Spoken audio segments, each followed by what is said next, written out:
আমরা যদি নিজের জীবনে কোরআনের অনুশাসন অনুকরণ আমরা মানিয়া চলি, আমরা কোরআন যে সত্যিকার ভাবে আমরা মনে প্রাণে মানি, তাহলে জীবনে আমরা ব্যক্তি জীবন, পারিবারিক জীবন, সামাজিক জীবন, এমনকি রাষ্ট্রীয় জীবনেও আমাদের শান্তি এবং নিরাপত্তা প্রতিষ্ঠিত হইব, ঠিক কিনা? আজকে সারা বিশ্বে মুসলমানরা মাইর খান বিভিন্নভাবে, কারণে ও কারণে।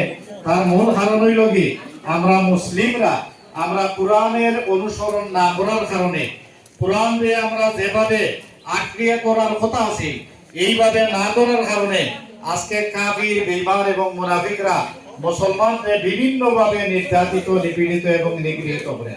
আপনারা সবে জানেন, গত বছর এই রমজান মাস ফিলিস্তিনের গাজার উপরে, মুসলমানের উপরে এই ইসরায়েলি ইহুদিরা তারা আক্রমণ করিয়া ফিলিস্তিনের রক্তে রঞ্জিত করছে।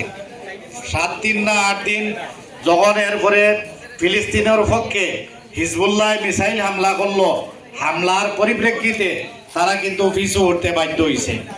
এবার আবার এই রমজান মাস এই ইহুদি গোষ্ঠী, বিশেষ করে আমেরিকার ট্রাম্প, বিভিন্ন কোনো উস্কানি ছাড়া, কোনো নমুনার কথা ছাড়া ইরানের উপরে হামলা করছে।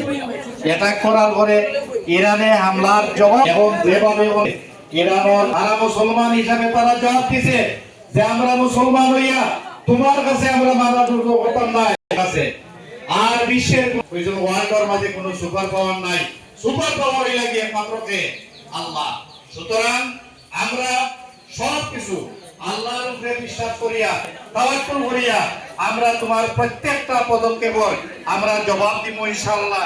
আর জবাব যখন শুরু হয়েছে তখন কিন্তু তারা এখন কিছু টের পাইছেন যে মুসলমানের উপরে আক্রমণ করলে কিতা হয়, আর ইরান তার জবাব, সঠিক জবাব দেওয়া শুরু করছে, ঠিক কিনা? আমরা দোয়া করি যে সমস্ত মানুষ আক্রান্ত হইয়া এই ইরানের মানুষ যারা হইল কি নিহত হইছেন, আল্লাহ রাব্বুল আলামিনে তারা যেন শহীদ হিসাবে শহীদি মর্যাদা দান করেন।